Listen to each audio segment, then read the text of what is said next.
Bakit nga ba kailangan natin ng tamang pagpapailaw sa ating mga alagang manok o paitloging manok? Number one reason ay para maayos na makatuka ng feeds ang ating mga manok. Para magkaroon sila ng tamang pahinga o tulog at para hindi masira ang katawan nila. Pero kailan nga ba natin dapat simulan yung pagpapailaw sa ating mga alagang manok o ready to lay chicken? Ang tamang pagpapailaw sa kanila ay kapag meron ng nangingitlog sa kanila ng 5% egg production ng ating mga ready to lay o RTL chicken. At ito ay nangyayari sa edad na 19 weeks old na sila. Sa umpisa ng ating pagpapailaw sa ating mga RTL, palaging 30 minutes lang muna ito. Tapos linggo-linggo na tayong magdadagdag ng 30 minutes hanggang makumpleto natin ang buong lightening program nila. So halimbawa, January 24, naging 5% ang egg production nila. So kung ang alaga mo ay 2,500 heads times 5%, so ang equivalent nun is 125 pesos. So, 125 pieces na itlog or 4 tray and 5 pieces ang kabuuan ng 5% sa 2,500 heads. Then January 25 to January 31, first week ay pwede na tayo magpailaw sa kanila. Simula 5:30 ng umaga at hanggang 6 AM ng umaga. So sa umaga is 30 minutes lang tayo magpapailaw sa kanila.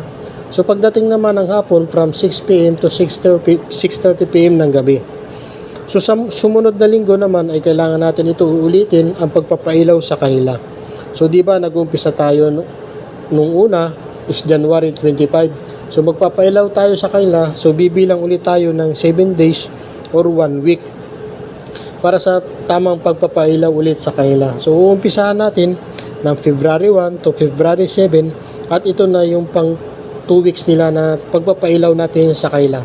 So same pa rin ng oras ang bukas ng ilaw sa kanila. Sa umaga from 5 AM to 6 AM. So dagdag ulit tayo ng 30 minutes na pailaw sa kanila. Pagdating ng hapon from 6 PM to 7 PM ng gabi. So pagdating ng alas 7 ng gabi ay pwede na tayo magpatay ng ilaw sa kanila para makapagpahinga na sila ng maayos.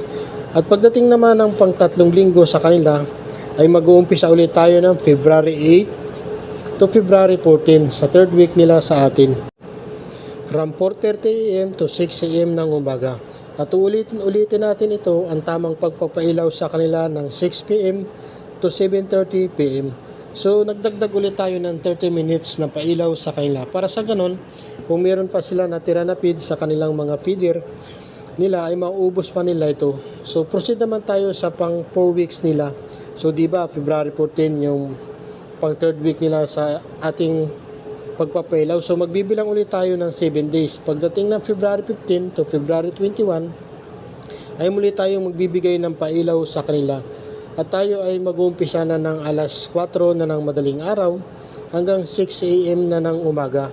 So pagdating ng ulit ng hapon, 6 PM to 8 PM. So 2 oras na yung pagpapailaw natin sa kanila. So bakit nga ba natin ginagawa ito, yung tamang lightening program na linggo-linggo is nag-additional tayo ng 30 minutes. So para hindi mabigla yung ating mga ready to lay o RTL chicken, mga kabuhay barko, para hindi sila mabigla sa kanilang pagpapailaw. So actually dapat dahan-dahan lang talaga yung pagpapailaw sa kanila para maiwasan natin yung prolapse sa ating mga alagang RTL. So sumunod na linggo from February 22 to February 28, so yung panglimang week nila ay umpisa tayo ng 4 AM hanggang 6:30 AM. So sa madaling araw ay 2 hours ang 30 minutes, ganun din sa hapon. From 5:30 PM to 8 PM. So 2 hours and 30 minutes na yung naibigay nating pagpapailaw sa kanila. So ito na yung magiging kumpletong lightening program ng ating mga alagang manok hanggang sa maikal na sila o yung hindi na sila nangingitlog dahil sa katandaan na ng ating mga alagang manok. So nangyayari yan mga kabuhay barko kapag hindi na nangingitlog yung ating mga ready to lay is yung after 2 years or higit pa. Kasi normal naman talaga na darating ng tamang oras o yung maiikal na natin yung ating mga alagang manok kasi hindi na sila mangingitlog. So bakit nga ba natin kailangan sundin ang lightning program sa ating mga alagang manok o paitloging manok? At ano nga ba ang pwedeng mangyari kapag hindi nasunod ang tamang pagpapailaw sa kanila? Dahil may posibilidad na magkaroon ng prolapse ang ating mga alagang manok kapag maaga tayong nakapagpailaw sa kanila. So ano nga ba yung tinatawag na prolapse? Ito yung mangyayari kapag mas maaga natin silang pinailawan at kapag hindi pa husto yung kanilang edad o bata pa sila at then nagpailaw agad tayo, ay pwedeng mapunta ito or dahil pwede itong magkaroon ng pagkabusbos ng puwet ang pwedeng mangyari sa ating mga alagang manok dahil na pipirsa ang katawan at puwet nila na umitlog agad. So sa susunod natin na video kung ano nga ba ang dapat gawin kung nagkaroon ng prolapse ang ating alagang manok. So i-explain natin yan isa-isa mga kabuhay barko kung paano nga ba yung tamang gawin kapag nagkaroon ng prolapse o pagkabusbos ng puwet ang ating mga alagang manok. So dito na lang matatapos ang video na to mga kabuhay barko. Hanggang sa muli.